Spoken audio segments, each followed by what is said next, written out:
I have coached hundreds of founders. I have run several companies as a CEO, and I've been managing director of the world's largest business federation, where we represented 3 million small businesses. And I literally talked to tens of thousands of businesses over my time there. And I can say without a shred of doubt, there are 5 things that keep small businesses small. This is what they are.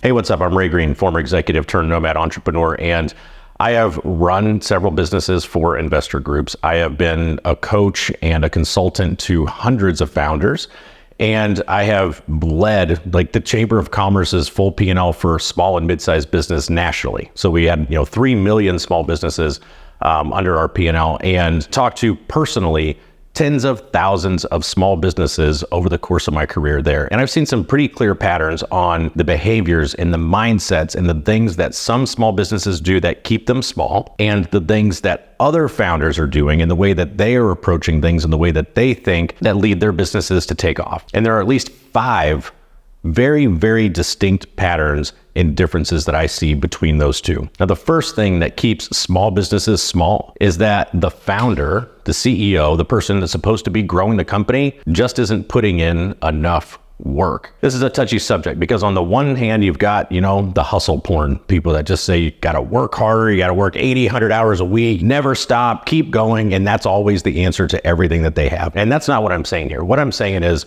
when people are not putting in the amount of work that is necessary to move their business forward, I'm talking about literally just not putting in enough work to move their business forward at the rate that they want. Now think about it like this. If you're putting in 20 hours a week to build your business and somebody else is putting in 60 hours a week to build their business, all things the same. Let's assume that you're working on the same things.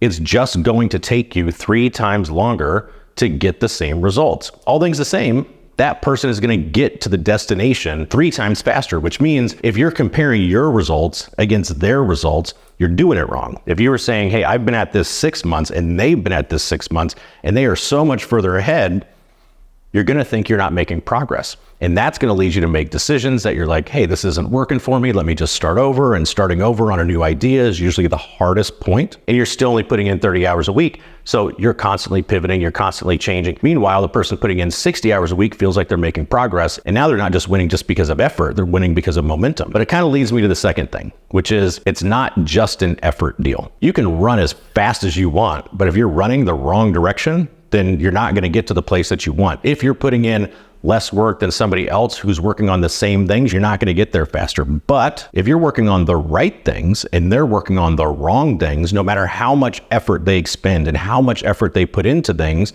they're not going to get the results that they want. 100 hours a week checking email and bouncing around on Slack and jacking around with Telegram isn't going to build you a business. 40 hours a week of smart, high leverage, very targeted work will make a hell of a lot more progress than 100 hours a week working on the wrong shit. Now, the third thing that I see keeping small businesses small is that the founder, the person running the business, can't distinguish between what's an investment and what's an expense. So I talk to some founders and they need more leads, okay? And so you start pitching ideas on how they can get leads. Well, paid ads, well, I can't afford it. Get an SDR, I can't afford it. Maybe get some automation going in your business to accelerate some of the lead gen process, can't afford the software. Every time I hear this, there's like these red flags that go up and go, if you were talking about growth initiatives, if you were talking about things that are supposed to grow your business and you're looking at them and saying, I can't afford that, then what you're really saying is, I don't expect that initiative to work and I'm going to lose money on it. If I'm hiring an SDR, I expect that SDR to create enough business to pay for themselves. That makes it an investment, something that I put $1 in, I get $3 back. If I'm running paid ads,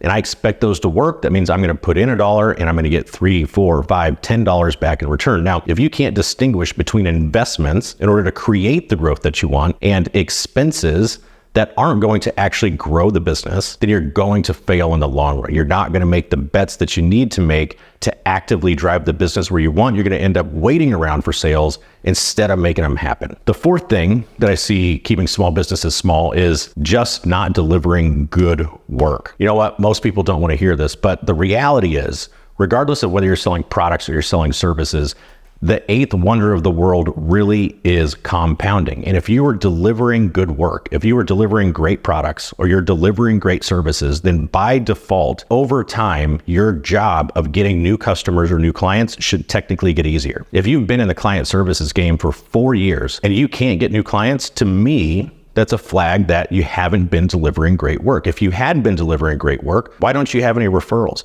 Why don't you have any recommendations? Why don't you have any testimonials? Where's the social proof? And if you have those things, it should get easier to get more business. On the other hand, if you're not delivering great products, if you're not delivering great services, you're stagnant because nobody's recommending you, nobody's referring you. There is no compounding. You are flatlining. It is equally difficult to get your 50th customer or client as it was your first. And if you can't unleash like the power of exponentiality and compounding in your business, then you're going to end up staying small or work 10 times harder than the person that has the work that they've been doing as their best marketing asset to get more work. And the fifth thing that I see keeping small businesses small is founders, CEOs that let their feelings dictate their behavior. The game of entrepreneurship is a game of having to show up every single day. Even if it's just you as a solopreneur, you have to show up every single day in your content, in your services, in your delivery. And if you have a team, you have to show up for your team every single day. But I talk to a lot of business owners that, they're not creating content if they don't feel like it.